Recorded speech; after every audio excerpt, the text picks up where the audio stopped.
Okay.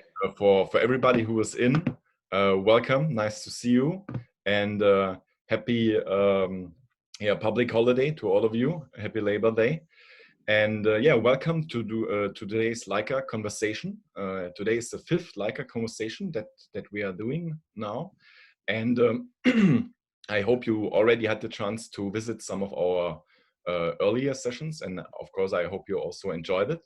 And for those who are joining us the first time today, within this series, the Leica conversation, we always look into different topics from different photographers. So we always have a special guest I will introduce in a couple of seconds, and we also having a look at the special topic from these people. And during the session, feel free to ask questions. Use the chat box for that. I will ask those questions from time to time, and in the end of the session we also have of course enough time to answer all the questions. And so let me introduce our guest today, a very interesting person. You've maybe seen him before if you are from Singapore. So he's from the US, and he started his photography career in 2004 as a photojournalist, and he was also into videography. And then in 2012, when he was in Singapore, he switched his job description to a TV celebrity, I would say. So he had a show which was called Photo Face Off on History Channel from 2012 and from 2012 until 2017. But then he, luckily for us today, so we can see his nice pictures, then he decided in 2017 to go back and focus on the photography topic again. And his name is Justin Mott. Hello, Justin. Welcome. Hi. Thanks for having me today, and thank you, everyone. I see people from all over the region, so it's great to see people from Malaysia, from Singapore, from Borneo, or Brunei. Did I see some from? Anyway, there are a lot of people from all over the place. So hello from Vietnam.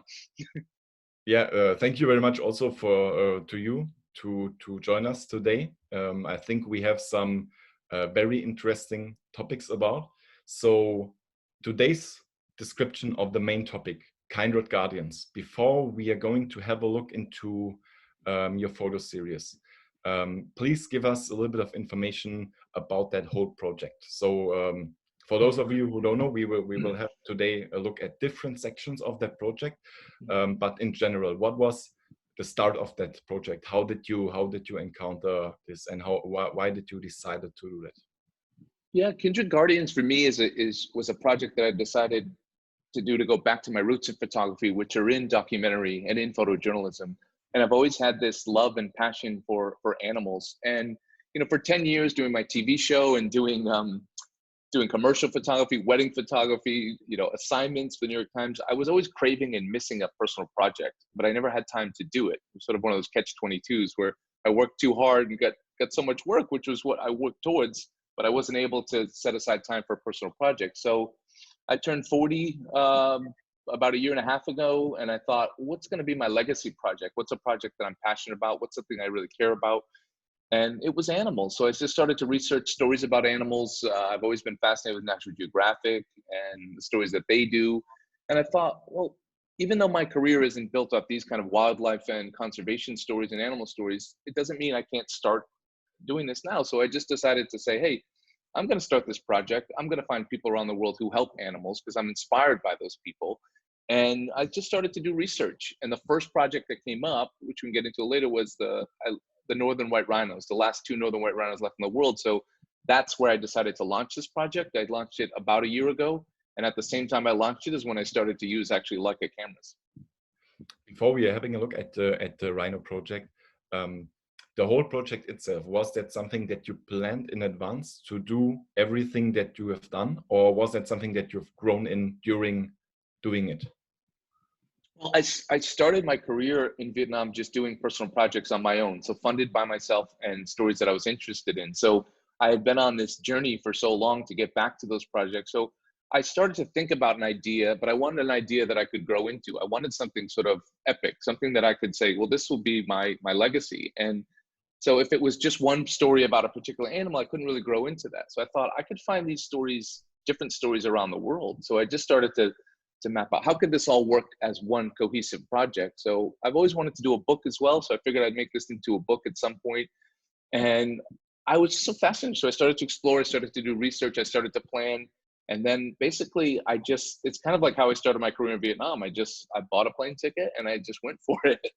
So it just happened. I mean, yeah, it happened.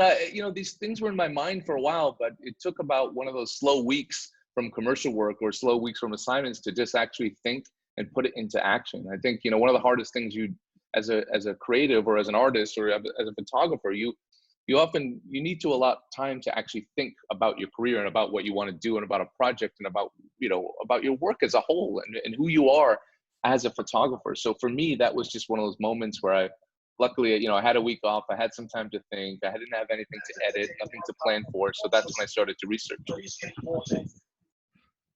Okay, so then let's not wait anymore and jump into your first series. So as from what I understood in our discussion earlier is that this project with the white rhinos in Africa is your favorite one. Is that right? And it's my first one, so it means the most to me, and it's probably so far it had the most impact on me because rhinos are so majestic, and it's such a fascinating story to be down to only 2 of a subspecies left in the entire world.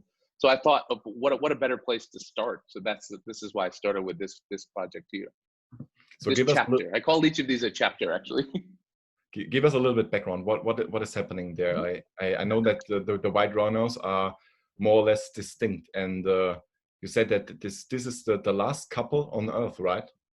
Yeah. So the background of the story is, and the way I heard about it was through National Geographic had done the story about the last male, Sudan, when he passed away in 2018. And when Sudan passed away, there was only 2 northern white rhinos left, and they're both at a conservation in Kenya called Old Pajeta, a fascinating place to do great work with rhinos. So these rhinos actually grew up in captivity, and they're Fatu and Eugene are their names, and their mother and daughter, and their father was Sudan when he passed away. So Sudan passed away, leaving two northern white rhinos behind, 2 females. Now, you might think that's the end of the species, but in fact, they are actually working. A bunch of organizations together are working to try to save the species through artificial insemination. And since I've gone there to photograph the caretakers and the actual protectors, the guards of the rangers, I've actually grown to make this a larger story because I went back to photograph the procedure where they're actually extracting the eggs from the rhinos and fertilizing them in Italy, and then coming back to Kenya. So it's still a process. They're still trying. It's a Hail Mary attempt, meaning, very difficult, very odd, very, very difficult, very expensive. But they're still trying to save the species. So it grew into a bigger story for me, actually. So as you said, it's today is not about only animals. It's also about the people around the animals, the caretakers. Yeah. So help us understand what they are doing there. Let's say, for example, here we have one of these guys. What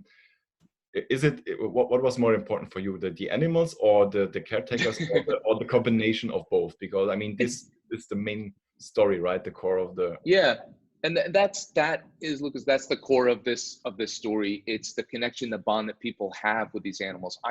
Kindred Guardians is all about people that have these connections, people that are dedicating their lives, going above and beyond I'm looking for these odd and amazing and incredible stories of people who really focus their entire life on helping one animal. It can be anything, it can be any animal. But for me, it's finding these people that have this bond, people that have these special connections, either an individual or an organization. So these guys here for the Rhino series, they are caretakers. I focused on the caretakers and the rangers. The rangers are armed. The couple of rangers protect about 20 something or maybe more now, but they protect the entire conservation, but they're armed rangers. They're protecting the rhinos from poachers, also protecting these 2 rhinos who are in captivity from poachers as well. They're protected 24/7. They've been fired upon. A couple of the guys I followed have actually had to shoot and kill poachers. They risk their lives. They camp out in the wild overnight, risking their lives being around wild animals. So it was a perfect project to start with because not only are these guys just amazing people, but they're risking their lives. They're spending more time with these animals than they are with their actual families. but these people, for example, this is their job, right? So because Yeah. when we're having a look at the caretakers later, I think some of them are also doing that on a voluntary base, but these people are hired to do it, right? So Yes, some in my project, some are hired, some volunteer, some use their own money. In this particular chapter of the White Rhinos, these men are hired. It's a job for them, but a lot of them, you can see the passion, it comes through. I tend to focus on people that have that passion. This is Peter. He's 47 years old. He's been doing it for a long time. And Zachariah, one of the other rangers you'll see, these guys have an attachment. They have emotion when they're performing the surgery on the rhinos. I mean, they didn't even necessarily have to be there, but they're there holding the rhinos. They're there looking after them. There is a bond, there is a connection, and that's kind of what the focus of my project is, finding that bonding connection. Because I'm not a wildlife photographer. I'm sort of a weird class. I'm a documentary photographer. So I look for that connection with people. People is my narrative, but this is the connection with people and animals. So for my chapter and for my subjects, for it to work for my project, they need to have that bond with the animals. They need to have an intimate connection. And I'm looking to capture those intimate moments. You said that the both rhinos that they have, the last two, they are both females. And if I'm right, it seems to be they will die at a certain point, and there will there be any baby rhinos? Is that possible? Well, So, we is hope it so. predictable that this species will be distinct? So I went back to cover the procedure. The story was published in the Washington Post, and they're still attempting the procedure. So they're collecting eggs right now. They're fertilizing them, and they will try to impregnate a southern white rhino. So it won't be a pure species of northern white rhinos, but they are trying to still keep it going. So I'm holding out hope. There's still a chance. The people that are doing this are amazing. You know, the caretakers and the scientists and everyone involved, all the organizations involved. It's an expensive process, and it's very difficult. It hasn't been done before, so it's very innovative. So I'm holding hope still, but it's sad, yeah, because I've seen this story and how it started. I live in Vietnam, where people have actually, consumed the horn. I photographed mafia, illegal wildlife traders years ago for Time magazine, and then later for the United Nations. I've seen people, and why these animals are in these situations, because people are cutting off these horns. They're executing these rhinos. And for me, it's important to get these stories out too, because maybe people don't have a connection with animals. Maybe people say, I don't care, it's just a rhino, what do I care? If this can cure my cancer, which it doesn't, by the way, the horn doesn't do anything proven medically. But if I can get people to care about humans that are risking their lives, or about the men in these pictures who take care of these animals every day, then maybe there's a hope that people will change their attitude, or the younger generation will change their attitude about illegal wildlife trade. Is there any specific reason why especially these white rhinos have been hunted so much in the past? Or is there, I mean, that's a general problem with hunting rhinos, or in general hunting wildlife in Africa, but why is especially these species so decreased in the number? It's a combination of loss of habitat and obviously poaching, but which isn't necessarily exclusive to the northern white rhinos. But yeah, a lot of rhino populations have gone down significantly. The northern white rhinos just tend to be down to only 2, which is quite sad. Which I find quite impressive when having the first look at these pictures. I mean, we see it over here, and also in the next one, how close these rangers are to the rhinos. So if I would encounter a rhino in the wildlife, I would maybe increase my speed as it was possible. And it seems they are very calm, very friendly. So and also, I mean, of course, they are used to the rangers, but I think they're used to you, and you are also having been very close to this. So how is that possible? Yeah, and it's good that you bring that up, because it's important to understand that these are not wild rhinos. These northern white rhinos grew up in captivity their entire lives. They grew up in a zoo in Czechoslovakia, and they've lived the last decade or more at the conservation. They still live they have a lot of area to roam, but it's still a confined area that they live in. So they have grown up differently. If you encounter a rhino in the wild, stay away. It's dangerous. They can charge. You can get run over and possibly killed. So this is a different situation. Most people that go and visit there, they're not allowed to get too close. They have an electric fence that people can go around and see from a distance. I was lucky to get this kind of close access. And for me, it took time. I spent about 8 days there on my first trip, and it took time to get close to them. They have to get used to you. You have to follow what the caretakers say. these guys do have a connection with the rhinos. You can see they can tell them to stop and slow down or back off or scare them off. I mean, they have that bond with them, and I would just go off of their cues. If I was getting too close, they would warn me. And then after a few days in, the rangers didn't have to warn me. The rhinos, I could sense when they were warning me, you're getting too close. So you do feel it out, just like you would with a person. You know when to get close, when someone's annoyed, when someone wants you closer, farther away. So it took time, it took patience, but that's what good documentary photography is all about. So have you been afraid? I mean, standing so close to a Sure. rhino? Sure. I mean, two big moments for me. Like when I first saw these rhinos up close and I first touched them with my own hand, and that was one of the biggest moments of my life. It was sad because at one point, I'm thinking back of where I live. I'm thinking back of the consumption side. I'm thinking back of how beautiful these animals are and why they're going extinct. But it was also so beautiful to be present and so close to them, and a big moment for me to start this journey. And then it's easy to get comfortable and get close after a few days, but when they sit down, they do so slow. When they stand up, it happens fast. So I was scared a few times. Luckily, I travel with light gear, so I can stand up and get out of the way pretty quickly. But yeah, you have to be very careful. And when I camped out into the evening with the rangers, that's scary too, because there's wild animals, or even you could have people with guns trying to kill the rangers, trying to kill the animals. It gave me a good insight to how risky these guys, their job is, and how passionate they are and what they do. I mean, it's easy to say it's just a job for them, but a lot of these guys, it's not just a job. It's their purpose in life. They feel a sense of pride protecting these animals, and they feel a sense of pride protecting the wildlife of Kenya. And it's also a big part of the tourism industry in Kenya is people going on safaris and things like that. So there's a big sense of pride with what these guys do. And I really, after spending time with them, respected them even more than I did going into it. So for example, especially this picture, which by the way, I think that the perspective is very nice here, because it shows on one way, like the gentle and calm rhino, and then the weaponed soldier or the guard standing beside the rhino. So first question, is like these kind of photos, is that what you are looking for, especially to combine, for example, certain elements in a photo, for example here the weapon and the rhino, or was sure that and it's hard because the normal caretakers don't always the normal caretakers with the rhinos don't carry guns, but the rangers carry guns, and they walk through these fields and they wander around these areas. So with this in particular, yeah, it was just a great moment with these guys sort of hanging out and talking to the caretakers and on their stroll, and they have these weapons. So I wanted to frame them through to show that. And it's a picture that I get a lot of comments, a lot of questions about, which is what I want as a photographer. I want people to want to know more. I want to introduce an issue, introduce a topic, but sometimes you don't have many photos to do it. This, for me, I can accomplish everything I wanted in one shot, which is nice. I like to have long form. I like to have a photo story of 25 to 30 pictures, but if I can get a shot that makes people want to look at more or want to read more, then that's a bonus for me. And I feel like that kind of happened here because of getting these different layers in the shot. Oh, very interesting, actually.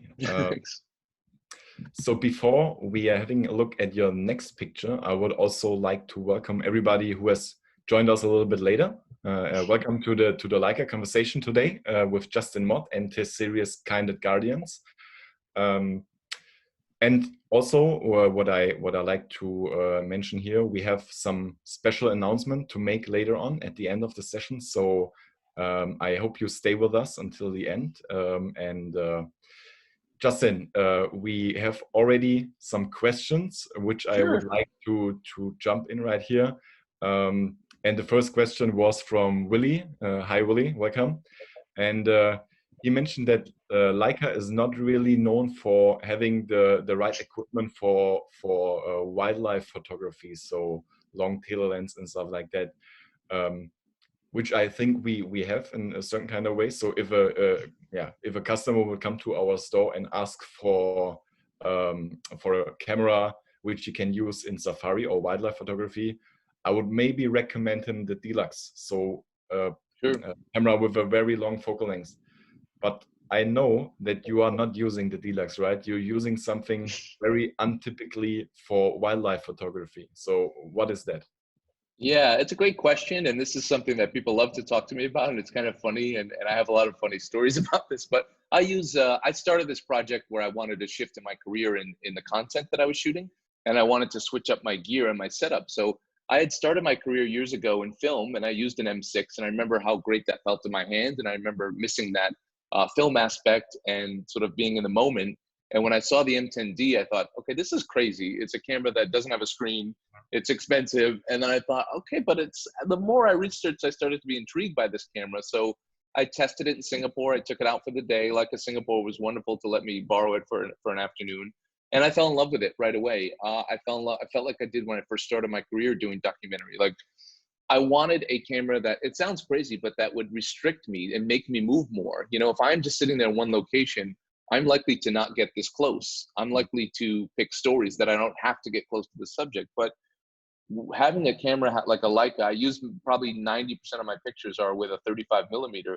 It forces me to get close to my subjects. It forces me to pick subjects that I need to get close to. I'm not looking for those wildlife shots of a perfect, you know, like a 70 to 200 or 400 millimeter lens of just an animal in the wild. Those are great shots, but that's not my photography. That's not what I want to do with my photography. And I'm looking to capture life daily and moments daily and natural stories. And so for that, for me, it requires me to move. It requires me to get close. And having a fixed 35 millimeter, that's how I started my career. So it's kind of full circle going back to that. It does make me move more. It makes me think a lot more. And the other thing, it just makes me really present. I'm not looking at my screen. It sounds crazy, but I used to look at my screen too much. I used to, you know, go through functions all the time. And now this camera's awesome for me because I'm just setting ISO, I'm setting my aperture, I'm setting my shutter, and I'm done. You know, I can turn the camera on, it's ready to go. It's lightweight. Also, I spend full days with my subjects. I'm out there at 4:30 a.m. to drive to meet these guys where they open up the gates to let me in at 5 a.m. for sunrise. I don't want a camera that's going to weigh me down all day. You know, I've done that in my life. I do that with commercial work. So it's funny using this gear, very limited gear. I do also carry a 75 with me and a 135. Occasionally I use it, but typically I don't need to. Those are just for emergencies. Most of my subjects, again, I do a lot of research. I talk to them. I make sure it's ethical. I make sure it's safe. You know, I don't want to get close to a lion if it's going to hurt someone else or hurt myself. But if there's a reason for them to get close to the animals, like this situation, these aren't wild rhinos. If they weren't, I wouldn't like the fact that they get close to it. Makes sense. It turned out to be a blessing. The camera for me, it was a natural fit. And it's funny when I show up on these stories and people see I have a pretty good list of clients I've worked for with Nat Geo and New York Times and Washington Post, and they see me with this tiny camera and they're like, oh, I don't think we've got the right guy here, or is this guy serious? So it's kind of a funny thing. People don't take me serious, especially in places like Kenya where everyone's got these gigantic lenses and I'm sitting there walking in. But for me, my long lens is my access. I mean, I totally understand the approach of getting close, and I know that a lot of photographers, they share that when it comes to people. But when it comes to wildlife animals, as you said, if you want to shoot wildlife lions, that would maybe not a good idea to use a 35. Yeah. For me, I would seek out a story where it would make sense. It could be a veterinarian that takes care of lions, or lions that maybe can't go back into the wild for one reason or another. You know, if they were kept in captivity or if they were injured and things like that. So almost the camera forces me into finding the right stories that suit my project. Okay, let's go on to the next one. Maybe before we talk about the picture, we have another question from Melvin. And if I understand right, he's asking if you can share a little bit about the general process of that project. How much did you plan? How much did you predict? And did it came out as you wanted, or did you discover that it was something else in the end, that what you expected in the beginning? Yeah, it's growing. I didn't expect, for me, to answer the last question first, I don't know where it's still going to go. It's an ongoing project. I will do one book. I think now I'm thinking about making it into multiple books. So it has grown beyond what I thought it would be, actually. I did have this idea for it to be a big project, but I didn't realize how much I would be in love with these kind of stories. And my process for the project is kind of my process when I started my career. I'm just at a different stage in my career. I do commercial photography to fund these kind of projects. So, you know, I'm not making much money off of these. I do pitch these stories to publications afterwards, but that barely pays for the expenses. Sometimes it equals out. Most of the time it doesn't. But none of these are financial decisions. These kind of stories, the rhino story is a lot more likely to be published around the world than some of my other stories, but it doesn't matter to me as much. I donate all the images to the people and to the organizations. The idea for me is to raise awareness with these stories, to highlight the people and show the work they're doing, and hopefully make people more interested in their work, and hopefully donate and help, and hopefully, bring people awareness to some of the issues with wildlife conservation and the illegal wildlife trade, and celebrate these people. So it's grown for me. I've never had a project I'm more passionate about in my life. I've never had anything I'm more exciting about photographically. And it sort of sparked me again in my career. So my process is each story, in the beginning, I would research, just looking for things that interest me. But now I'm kind of flooded on Instagram and Facebook with great story ideas. I meet people in the wildlife industry that can help me sort of filter stories to make sure, okay, these people are doing the right thing. These people maybe aren't doing the right thing. And so that has led me to all these other great stories. So it's kind of just snowballed for me. Help me to understand a little bit more. So you donate the pictures that you take, and your approach is to increase the awareness for example, project like this. Do you also kind of like do crowdfunding or try to collect money from people to give the money to these people or organizations? I help them use the photos to do that. So when after each chapter of the project, I will feature my photo story. So about 25 to 30 pictures, and I will put one picture a day on my Instagram. So hopefully my followers go to their followers, my followers go to their websites and want to help. And then I've done things with the old Pajetta, with the northern white rhinos. I've flown there on my own money to document the procedure, and then I donate the photos to them to use for media outlets, for press releases, for the website. And then I do my best on my social media outlets, and then I do my best to pitch the stories around to publications. So far, the Washington Post has been very interested in this project. They've published 2 chapters and plan to publish maybe 3 more. And Greenpeace in Germany has published it, and Paris Match. So I've had some great feedback. National Geographic in Portugal did an article about the story. So I do all that after. I do the story. I do it the way that I want it to. I pick the stories that fit my project. I pick stories that I'm interested in, and then I pitch the stories around to publications afterwards. But yeah, I donate the pictures for them to use how they want. Sometimes it's unconventional. Sometimes they sell prints for fundraisers, which they've been successful with. There's different ways. So yeah, I just try to help them. Everyone's a little bit cautious with that, and I know photographers don't like giving their work away. And I believe in an honest day's pay for an honest day's work. But these are stories that I'm interested in doing. They're letting me into their lives. So I contacted them. They didn't contact me. So that's why I feel very comfortable giving them my images, because my thing is I want to help in the end, play my part. Amazing, honestly. Great Thank project. you. So then let's go on to the next one. And now we have some animals which is not so dangerous to shoot with a short focal. Well, you'd be surprised. So we switched the continent now from Africa to our close neighbor, Malaysia. Yes. So this is a gibbon, right? Yep, this is a gibbon, and the woman here her name is Bam, and she's a former wildlife ranger in Malaysia. She left her job after disagreements with how that department sort of handled the gibbons. She started her own operation, her own sort of jungle school, if you will, taking on rescued gibbons, taking on gibbons that were abandoned or injured gibbons, and then working on rehabilitating them back into the wild.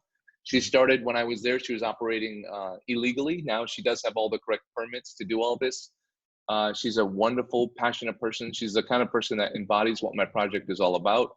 She inspired me. I mean, just to be there and watch her day in, day out. She has a group of volunteers. She uses her own money. Gibbon trade, it's a lot deeper and a lot more complicated than you think. People take gibbons in Malaysia and other parts of the world, but she just focuses on Malaysia as pets, and they are adorable, but they're not meant to be pets. They're meant to be in the wild. They get older, they get bigger, they go around, people don't want them anymore. Also, the illegal wildlife traders that capture these gibbons, people don't understand, is that to capture a baby gibbon, you might have to kill 7 or 8 of a whole family of gibbons. So, there's a combination of the gibbons from deforestation and from the illegal pet trade. And she's not only helping rescue them, she's also helping on the enforcement side. She's worked with Now that she has a good relationship with the government, she works with them to help, catch people selling them on Facebook and on Instagram. She's had her life threatened many times. I mean, can you imagine? She's sitting here helping these animals day in and day out, and pet traders are threatening her life because they're exposing of what of the horrible things that they're doing. So she's a fascinating person. She has a lot of fight in her and a big heart, and she was perfect for this project. And you said she's doing that on a voluntary base, right? So yeah, she started it herself. She works off of her own money and private donations, and then again, once this is done, I gave her images and she uses them, and we try to, I try to promote her cause, and her story was also published in the Washington Post. She's a fascinating woman. She met Jane Goodall recently. She's so fascinating. When I first went to find her place, though, it was like we couldn't say where we were. I couldn't post any pictures or any coordinates because it was operating completely illegally. Plus, she has to be careful because people will try to come and steal the gibbons and hurt her. But what is that with the gibbons? I mean, you said that she has been frightened by the wildlife hunters, and they try to she'll turn them in from her, which I think, like, I mean, when I had a look at those pictures previously, I thought that's somewhere in the jungle, in the middle of nowhere, but it's basically near Kuala Lumpur, right? So in the city. So why would somebody steal monkeys from her? No, the pictures in the city was when she was going for her court case hearing. So this center is a few hours outside of KL. So she did have to go to the court a few times, and that was a moment I was lucky to be there to capture. As a documentary photographer, you hang out, you stay, you look for everything. And I was leaving that one day, and she was heading to the city, and I said, "Can I follow you? Can I come to the court case?" And I captured that little moment of her outside because she thought she was going to be granted her permit. She thought she was going to win the case, and it was basically postponed. So it was quite a emotional moment for her. Luckily, since then, she has gotten everything she needed, and she will start the first ever official gibbon rehabilitation center in Malaysia. So she rehabilitates them, which means teaching them how to live in the jungle again, live in the wild, and slowly a soft release. And it's hard for her because she raises them in her house. It's important to point out the pictures of her that she's inside of her house with them, that's only for about the first 2 years or so while she has to hand feed them. She's not keeping them as pets. She's rescuing them from people that are keeping them as pets, but she would be mad if I didn't point that out, and I would be mad at myself if I didn't point that out. These moments are just the first couple of years while she's driving them from where she keeps them at her house to the jungle school that she's set up. So she's not keeping them around as pets. She's releasing them back into the wild, and it's funny. It's like, this is a moment for me. She's driving her kids to school. That's the way she would describe it. That's what she does. It's funny you say that, because this was also something I was thinking, like, is this maybe a replacement for kids? Because I mean, you said that she wants to release them into the wildlife, but in these pictures, it seems that they are very close to them. So at the first step, it must be hard for her to release it them is to the world. Second step, it must be also like kind of difficult to release them into the wildlife when they have been in such a close contact to a human. It's hard. She starts, a little bit close, but then over time, she slowly sort of weans them off human contact, and that's part of the process. And she went to Europe to train with different zoos there to understand this process, to understand primates more, and she's fantastic at it. It's really hard for her. She told me it's one of the most difficult things, but she knows how happy they are in the wild and how much they just want to swing from branches and play and be in the wild. And gibbons also, other little fact you might be interested in, gibbons have the most beautiful songs. They sing these beautiful songs. So if you ever hear them in the wild, it's such a pleasure to hear. Couldn't capture that in the photograph, but it was amazing to hear. They're also very loud, right? So when you hear them in yes. Very loud. This picture here is very suitable to add in another question from Ricky. So he's asking, how often do you use flash when you work in low light situations? For example, like here, I think this is not made with a flash. So in general, do you work with flash or any other additional equipment besides your camera? Never for my documentary work do I use flash. I can't think of any time in my career. I of course I use lighting for my commercial photography, which is completely different, but for all my documentary work, I use the M10-D. I use the 35 1.4, which is an awesome camera in low light. 1.4. I shoot wide open quite often. I will crank up my ISO pretty high. And then I just look for little beams of natural light and expose for the highlights. So here I'm just looking for those, interesting little light coming through. This is one of the volunteers holding one of the gibbons before it goes to bed at their donated sort of apartment in the jungle. So yeah, I don't use it much. I rely on, I love ambient light. I like things to happen naturally. I like my pictures to have a natural feel to them. And so I use natural light for everything. Do we have some kind of tips and tricks for our guests here? I know that a lot of people, they always like to hear some advice from a photographer when it comes to photography with M and manual focusing. So how do you do it? Do you always look through the rangefinder, or do you do zone focusing? You only use one aperture, for example, open aperture, or you also stop down sometimes? Is there a particular way of the Justin Mott way of doing it? I don't think I have anything super special to share. I just tend to, without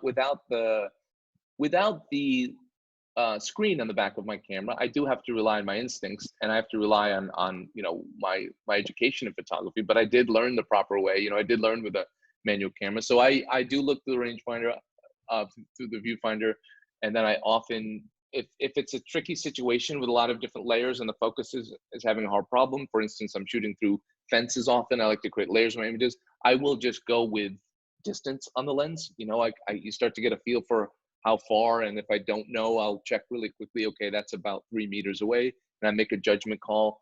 I overshoot when I'm shooting something at 1.4. If I'm shooting 1.4 and I really want those eyes to be sharp, which I do every time, then I will just I will overshoot. I'll move a little bit. I'll take one shot and move a tiny bit, take another shot.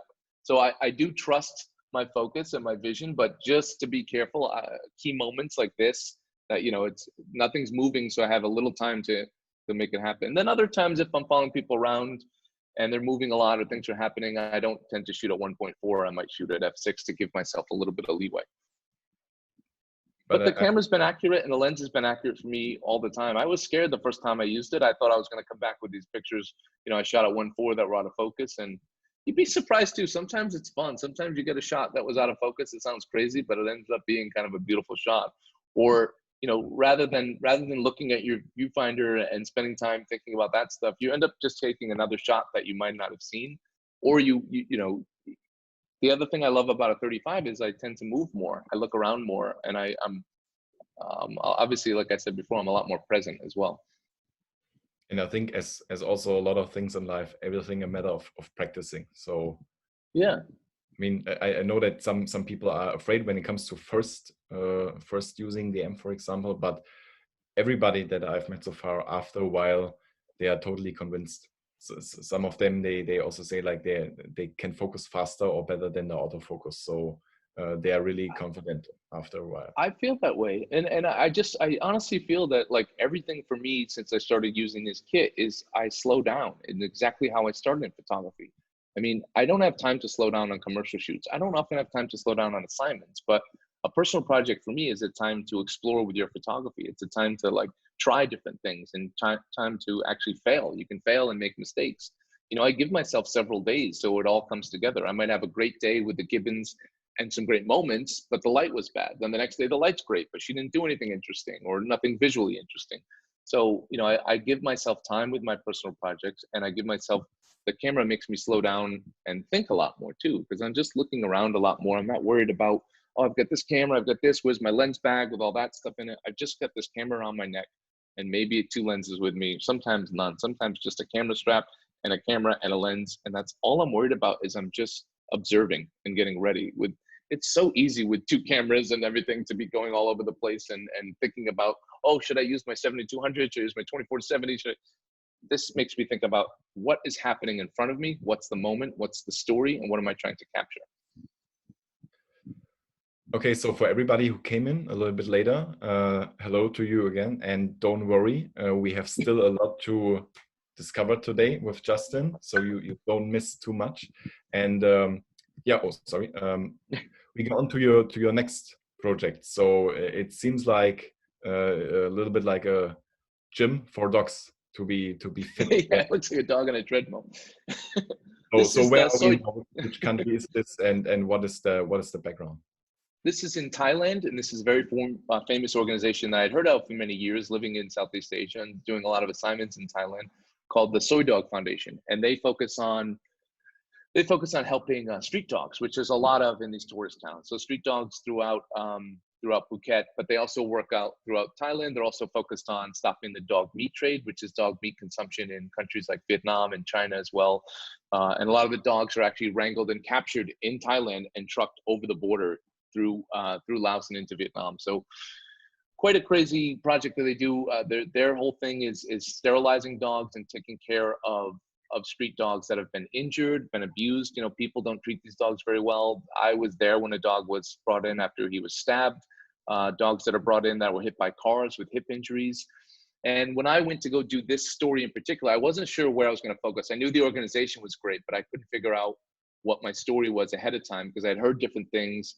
I heard about this great elderly man who was in his late 70s who volunteers there, but he was wonderful and he does amazing things, but he was essentially, most of his time was picking up poop, which doesn't photograph that well. I stumbled into the veterinarian unit and I saw the physical therapy department, and these two women, one lady from Germany and the other one from Thailand, and they were helping dogs with this hydrotherapy machine. I thought, this is fascinating. So I documented them day in and day out, and visually it's not a great place. It's a tiny little room with with really ugly fluorescent light, but I thought the work they were doing was powerful. I thought people would find it interesting. And again, they fit exactly what I'm trying to do. I want to bring stories that some stories might be more conventional, like, okay, rangers helping rhinos, but things like this, even dogs, you think, well, how are people helping dogs? Maybe they're volunteering and walking them. But this I thought was interesting. They're, doing hydrotherapy with the dogs. They do acupuncture with the dogs, and they have wheelchairs for the dogs. So I spent a couple of days with them, documenting them, and yeah, it was touching. It's sad to see all these dogs in these conditions, but it's amazing to see people like this that are doing great things. And this place is very well funded. I think because most people can connect with dogs. They have a connection with dogs from their childhood or even their adulthood, and so they can relate. So they are very well funded, and the people do amazing work here. But I'm curious, who's paying for this? I mean, okay, donations. Previous one we saw, if you buy food, for example, for animals, it's one thing if you do it by yourself. But this kind of equipment, I think no one is able to afford just to help stray dogs. I mean, yeah. Well, you'd be amazed. You'd be amazed at how much the population across the world has a common bond in a care for dogs and cats. I mean, it's one of those things that there's a reason why dog Instagram accounts or cat videos are the most liked and watched things. People care about them. They have a connection with them, and then they can relate. So this place, they're genuine. They do amazing work. They get all of their money from private donations. People sponsor dogs. They have a great marketing campaign, but really it's, good work, and they get good money for it. So that it works out well. And what's happening when the dog has recovered? Do they release them back to the streets? I mean, I don't see this as a solution for the main problem, right?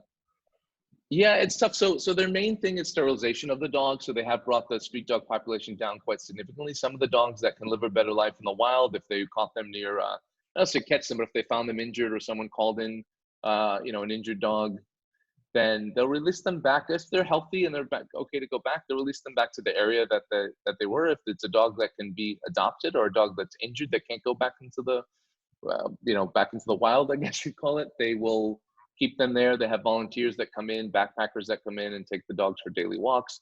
They have a whole department for where people can play with the puppies. So they're working heavily in adoption and heavily in sterilization to sort of minimize the street dog population. But isn't the street dog more a wild animal than an animal to cuddle with and having puppies to touch and stuff like that? I mean, I think for puppies it's not a problem, but if I would not feel so comfortable touching a street dog in the first place. Yeah, well, it's a good question. It's a valid thought. But what they have there actually is some of these, they go through a very heavily intensive screening process for the dogs. So they have dogs that they will work with a behaviorist, and these people specialize in working with dogs and the psychology of dogs and trying to understand if this dog will bite, if this dog is mainly bite, but if how they're going to react to humans. So they have these therapists that will work months and years with some of these dogs to bring them up for adoption. So they treat each dog like a person. So it's quite amazing. So the dogs that are released and the dogs that are adopted are sort of certified that, you know, they will be okay around kids. They will be okay around people.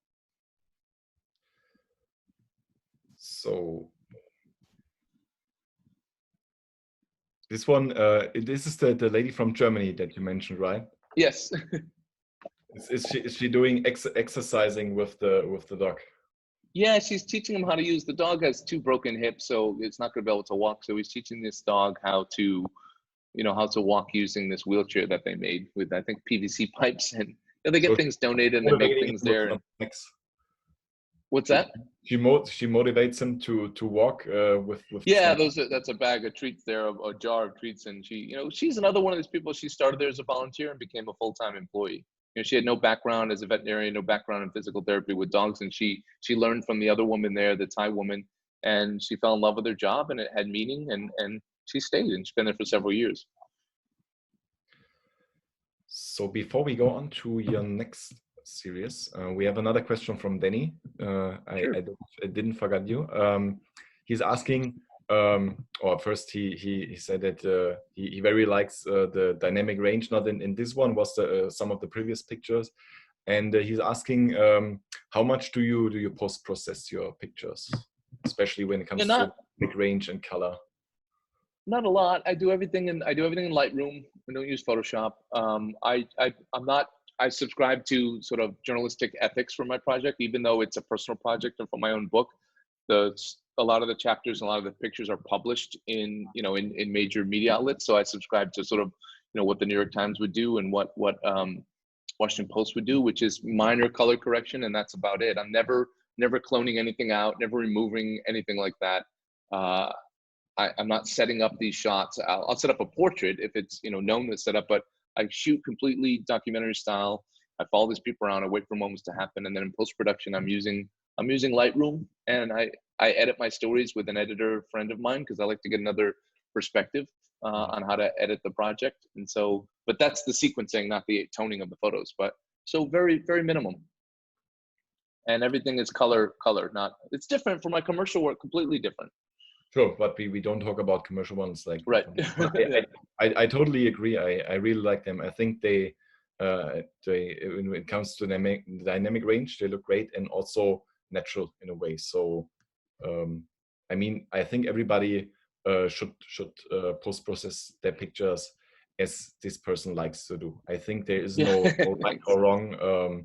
I know when it comes to documentary, you try to have it as natural as possible. But I mean, we all taking photos for ourselves, and I think if we enjoy, the most important thing is that we enjoy our photos and not try to make it very nice for other people if we don't like it in first step. Absolutely. So then we coming to your Sloth project, which now I really can agree that the M camera is something which is suitable here, because when they are moving so slow, I think it's not so difficult to get the right shot in here. But this one is quite amazing, especially with the light. It looks a little bit religious, you know, that he's touching that. Yeah, and this was a matter of they told me this moment in particular was a matter of, they told me they do physical therapy with this sloth around sunset. So I said, we got to be there on time. I want to capture that whole entire therapy process. But a little backstory about this particular chapter of my project. It's obviously about sloths, and I flew to Suriname. Not many people know where Suriname is, but it's, maybe I can point to my map. It's just north of Brazil in South America. And this, again, is sort of the spirit of my project and how I started. Someone told me about this woman who looks after sloths. She's a friend of mine that works in wildlife conservation. She works for WTG there, actually. And she told me about this wonderful lady in Suriname who looks after sloths.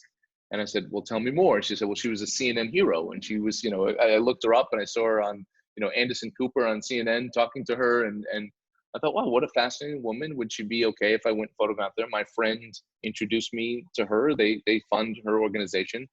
They're partially funded. And she was okay with it.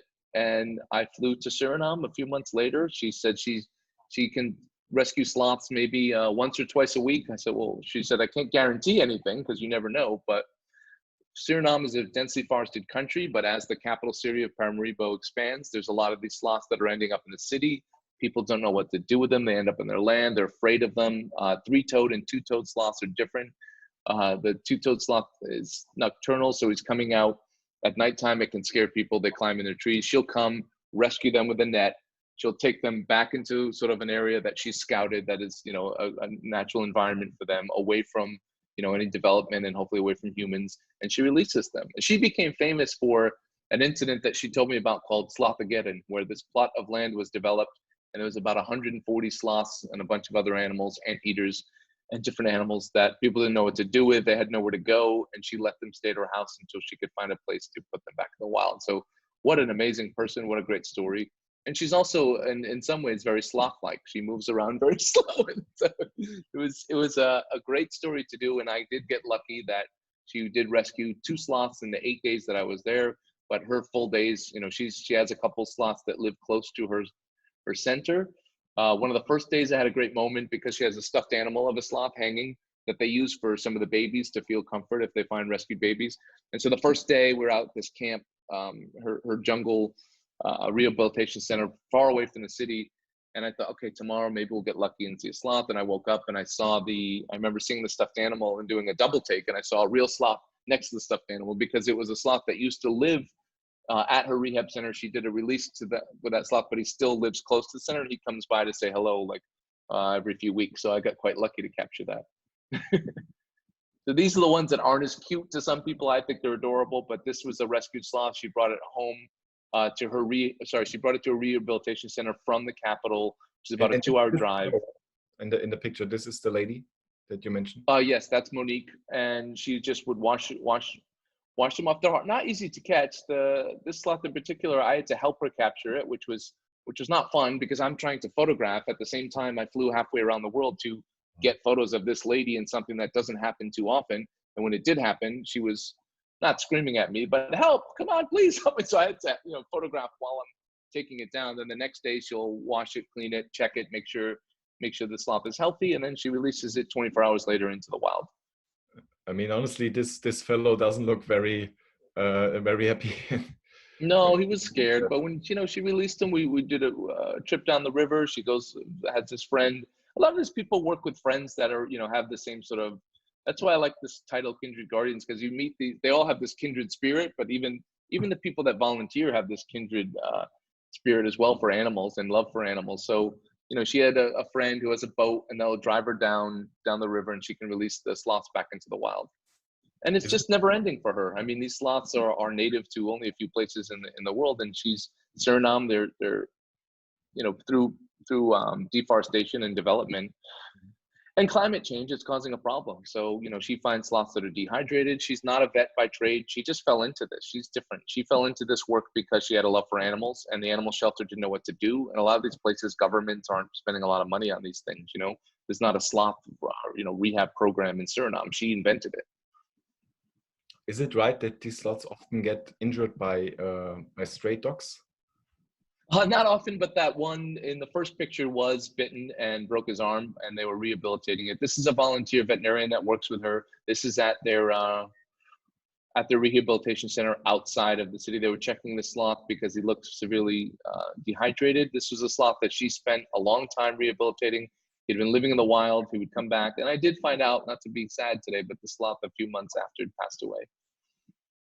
Sorry, people. It was a sad story, but that's part of the job for her. He was really dehydrated and passed away, even after they did their best to try to rescue him. We have another question from Ricky here. He's asking, I mean, we haven't seen any shot in monochrome so far. So do you shoot sometimes in monochrome, and which is the criteria or the condition for you to do that? This project, I did make a decision early on to keep it in color. I just sort of think about each project and what the visuals are going to be and what I want to capture. I knew I do shoot in black and white sometimes. I have done it for certain stories that, you know, I did a story about Agent Orange victims in Vietnam, and I felt it worked for black and white because it was very, very emotional, very powerful. This story to me has I hope a happier, I mean, there's a lot of sad undertones, but there's a hint of optimism in the world, because these people are doing such wonderful things. So I wanted to shoot this in color. I had the ideas right from the beginning, and I'm glad I made that decision. You know, I won't convert just some to black and white, because I like fluidity, and I like it to be cohesive. So I'll keep this in color. But yeah, certain projects, if they lend themselves to black and white, it's case by case with me. But this, I felt, lend itself to color very well.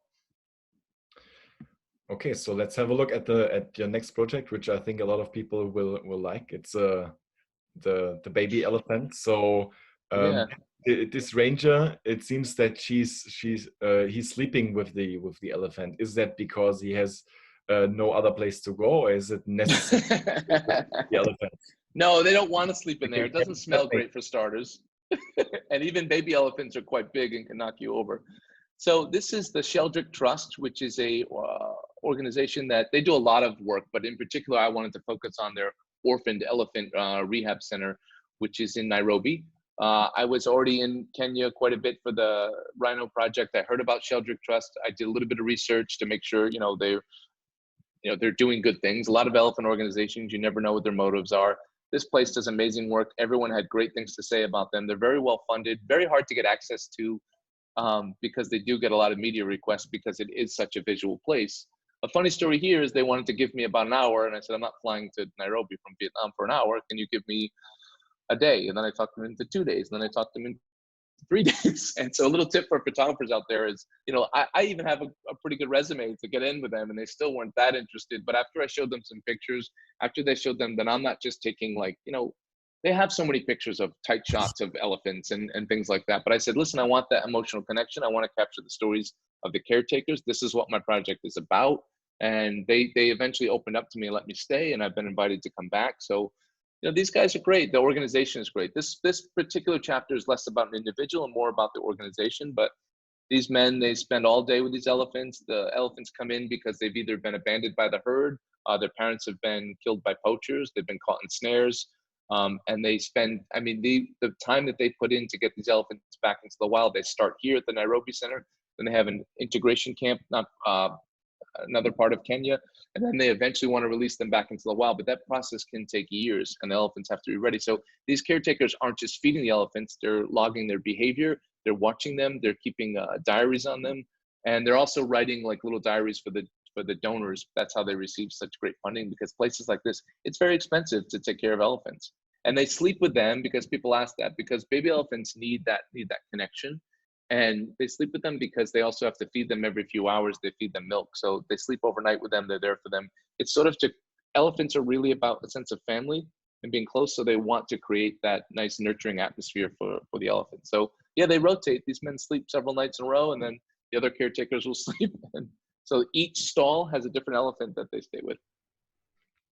So coming back to the topic that we've talked earlier about with the M, I think this picture is a great example that you have some arguments to use the M camera, because the light here, the light situation, the shadow here is amazing, and I think this situation is really something which your gear is really good and suitable for, right? Yeah, this was a tricky one because I actually hadn't tested up until this point. I hadn't shot much in really low light like this, because the Rhino story, a lot of it was during the day and beautiful, African sunsets, Kenyan sunsets. So for me, I hadn't put the lens and the camera through the test here, but this was, listen, they wanted me to come at 7 o'clock. I said, can I come earlier when these guys are still waking up so I can get these moments? Again, that's so important in photography access. So I talked them into coming early before the gates open. They let me in. It took a lot of hassle, a lot of polite hassle, a lot of pushing. And, these are the moments I was trying to capture. And I was nervous at first because I can't check the photo with my with my screen. So did I capture this? This is a very rare moment, very hard for me to get. It happens every day, but hard to get access to. And I was very impressed with the range here. I was very impressed with the exposure, and I didn't, very little grain, and the little grain it did have, I kind of liked that grain on it. So I was very impressed with the way this camera worked in low light. Yeah, it is. I think this picture shows everything when it comes to yeah, it's so dark. This was pitch dark outside. I'm just using the ambient light from the bulb, and I'm just waiting for the elephant to get lit by a little bit by that bulb, because as you can see, there's a lot of shadows in the background. So luckily the moment came together at the right time, and you can't predict these things, So you just sit and wait, and you trust your gear. And I had trusted the camera for everything else up until that point, but I wasn't sure about low light. And this was very reassuring to me afterwards. And I thought, okay, now I can do more, and I can go out, really late. I have pictures following rangers out when I went back again to Africa after this. And yeah, I'm very impressed with that, with the way it performed. There's one question from Tristan here, who's asking, there are so many pictures on social media, millions and millions of pictures. How do you make your pictures stand out from the rest? Because you say you want to catch the attention, and you want to increase the awareness of this. So your photos must be something different than from what you can explore on social media. Yeah, it's outstanding in a way question. that it catches the interest of the people. Well, yeah, I mean, there's a couple things. I'm asking people to commit to a series of images, to a story. So in my project, I want them to love an individual image, but I'm okay with less of an audience. I'm not looking for 100. Okay, it's great to have hundreds of thousands of followers, but I'd rather have less people that really care and want to learn more. So I'm looking to capture intimate moments, and I'm looking for commitment out of people. And again, it's hard in this day because everything's so instant. But I'm asking people to look at these as a series of images that tell a story. I still believe in that art form of a photo story, of a photo essay. So I put a lot of thought into the way I sequence the images on my website, into the way I sequence the images even on social media. So for me, it's not always just about one image. That tends to be great for competitions. Of course, it's nice to win those, but that's not my focus. I'm asking for a bigger commitment. For me, it's like I'm asking people to commit to a long form documentary. And that's what this is. This project, each chapter is its own story, and the whole project as itself is a really long form documentary. So, I don't, one image, great. I want each image to be powerful, but I'm looking for a bigger commitment out of people. And it's hard in this day and age, but less people, but care more and more passionate and take more action. That's more important to me. And the way I try to make a photo impactful is, it's by just being present and looking for interesting stories and looking for that connection, and really just sitting and waiting for moments like this. That's important to me. I want a moment like this, and that's what, it takes a few days sometimes. Sometimes it takes a few weeks. And as a project, it can take several years. So it's just being patient, waiting, and being present when these things happen. I mean, honestly, for me, it works. I think. Thanks.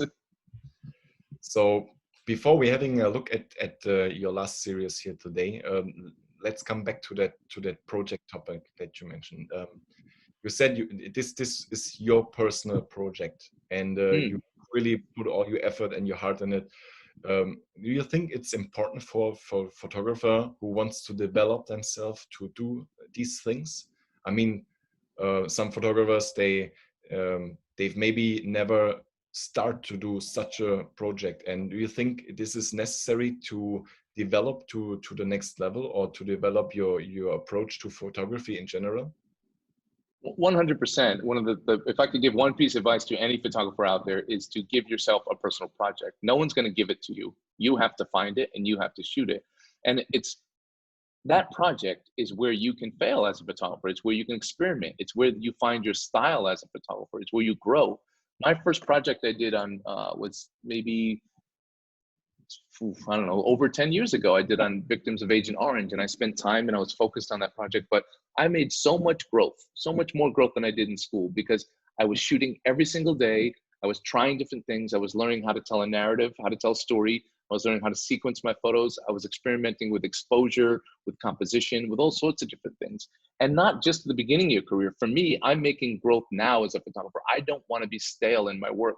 I don't want to be complacent. And I did take too long to do it. So I wouldn't wait a decade like I did to start your next project. But you should always be working on stuff. I do have the luxury of, because I shoot commercial work, to fund going to these exotic places, but you don't have to. I think it's quite accessible. Anybody can do a story in your backyard. You could do a story about your family.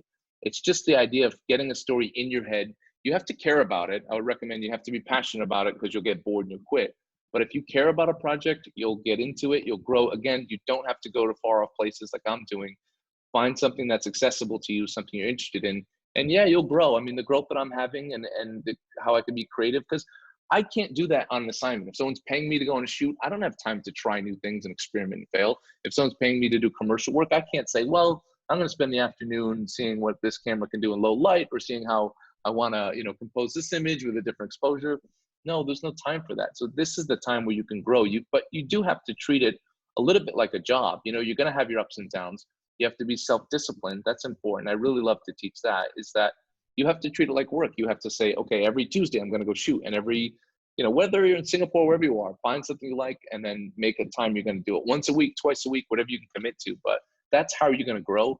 And then also I'll add to that too, is that in the end, in your portfolio, people say, well, okay, that guy spent 2 years on that project and that woman only spent a week. Well, people don't care about that. People care about what the project looks. So you have a big advantage if you did spend 2 years on a project. If you're looking to get hired later on, you're going to have more depth to that. A lot of editors don't just care about, how much time you spend. They don't care. They care that you invested the time. They show that you care, and they're not comparing it in that way. They just think this is a great story. This one maybe lacks a little bit of depth or consistency in it. So it's putting the time in. No one cares. In the end, no one's going to measure you that way. They're going to measure you on what the final output is. So spend time on something you're passionate about. I can't preach that enough. I'll go on and on about personal projects, but it's so important to do as a photographer at any stage in your career.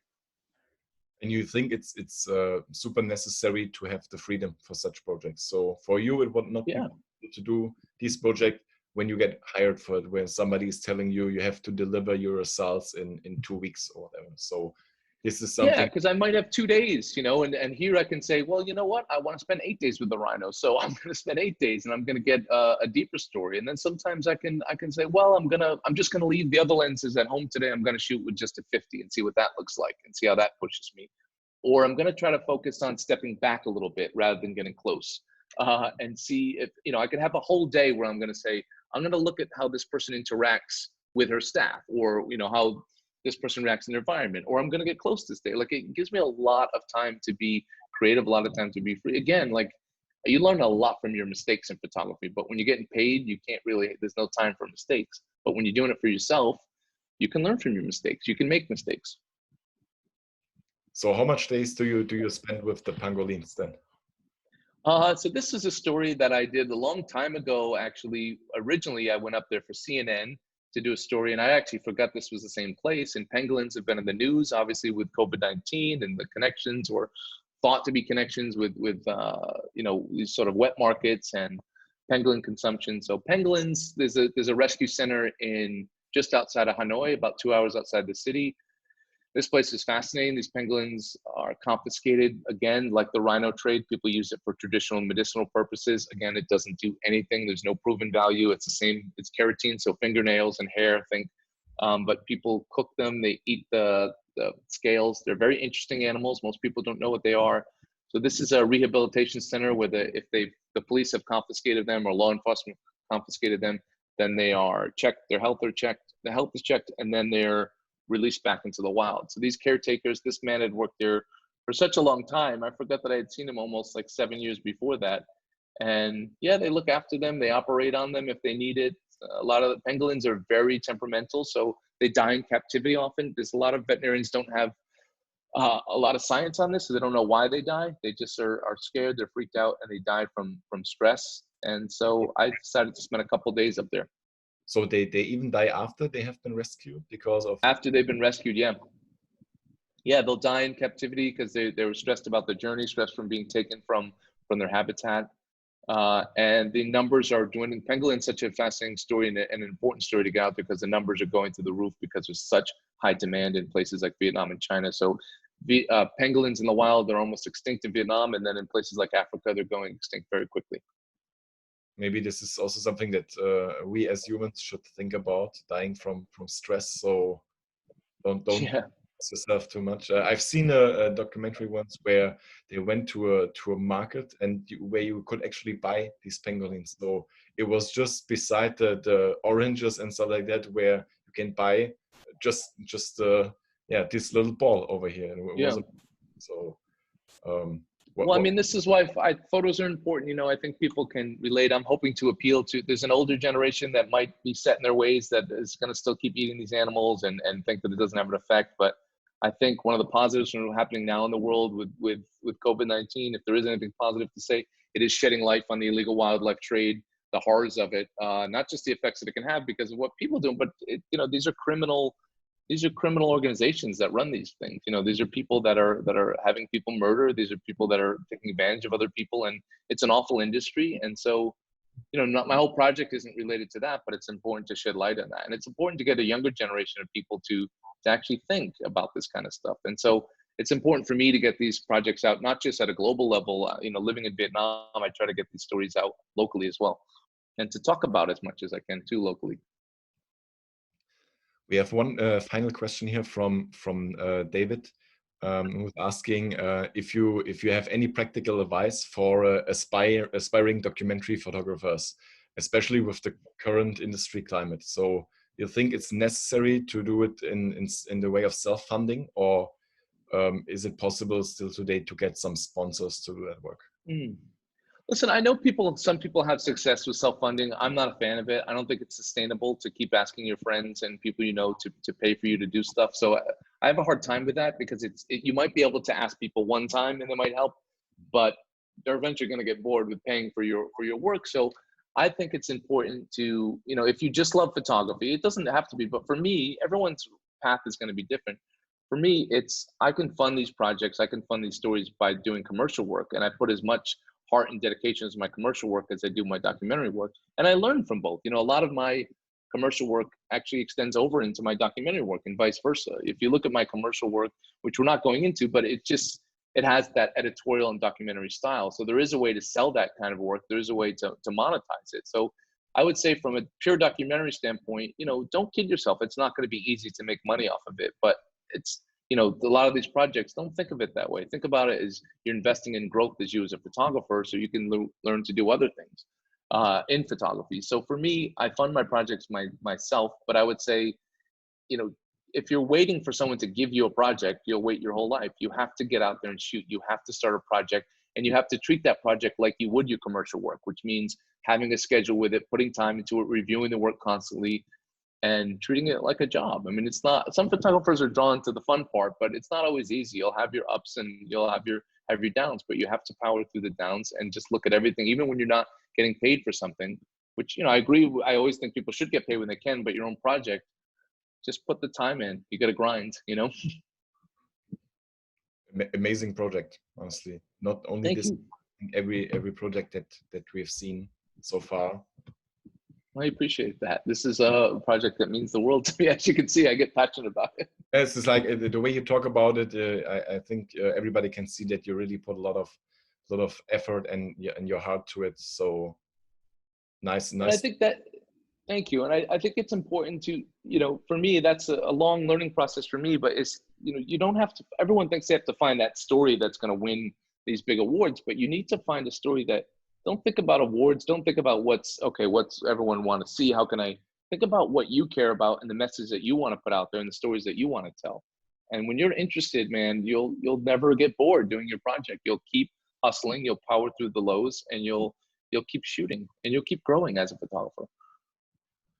So for everybody who was listening today and things like, oh my God, these pictures are so amazing. I need to run to the next store and get my M10-D so that too.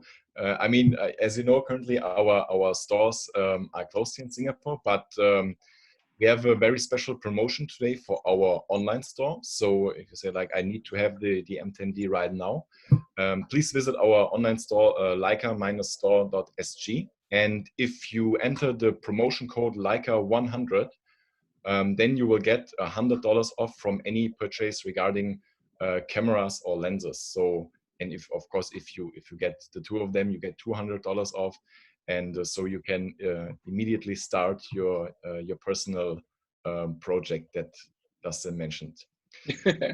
So I know it took us a little bit longer today. Sorry, but I think this is definitely no problem, because I think not only for me it was super interesting to listen to you. I really hope it was as interesting for everybody. If you don't have enough of photo input today, you can later on visit our store, Leica store Kuala Lumpur. Visit us on Facebook or Instagram, because we will have another session later on the fundamentals of photography. So we don't only look at the end result. We talk about how to create a picture, and this will also be hosted by me. So a little bit of a commercial in this thing. And yeah, Justin, what else can I say? Thank you very much for today's session. I really appreciate it, and that's why I don't mind about the time if we take 1 hour or 1 hour 20 or even 2 hours. I think we would be able to sit here for 3 hours and no, people would be bored. Thank you again for joining, and please let us know your feedback, and of course, if you like the session, also please let us know. Sure. And if they want to get in touch with you, how can they do that? Via Instagram? Yeah, well, yeah, thank you guys for letting me share this story and getting their these wonderful people getting their stories out. The more eyes on it, the better for me. So I'm excited. You can follow me on Instagram. I do a story probably a month for the project on my handle is Ask Mott, AskMott. And my website, if you want to subscribe, is just my full name.com, justinmott.com. So you can follow me there, subscribe. I have more pictures from these stories on there if you want to check it out. And if you have questions for me, I'm very open to answer questions about the Leica camera system, or just photography in general. You can ask me on Instagram, Facebook, wherever you'd like. So ask away. And if we didn't get to your questions today, I'm sorry. And thank you for listening to me talk for so long about something I'm passionate about. Is there anything they can do immediately if they want to help? Like, can they pay now you some money, or how does it Don't work? pay me, pay the organizations. Eat on my website, justinmott.com. There's a whole section for this project under Kindred Guardians. And within each chapter, there's a donate button that does not go to me. It links you directly to each organization. And I can tell you, I wouldn't put their link up there if I didn't think they spent the money to do the right things. They're all wonderful people. They all need your help. So if you can support, you can go, whatever story interests you, or whatever animal interests you, go to their website. They all could use help in funding, because they're all doing wonderful things to help this planet and to help these animals. Okay. So then goodbye to everybody, and Dustin, bye guys. Thanks again for the session today, and I really hope we see each other when we will be back to business in our stores. Yes, back to normal. I hope to start more chapters of the project. Thank you guys. Thanks for your time. Okay. Bye bye. See you.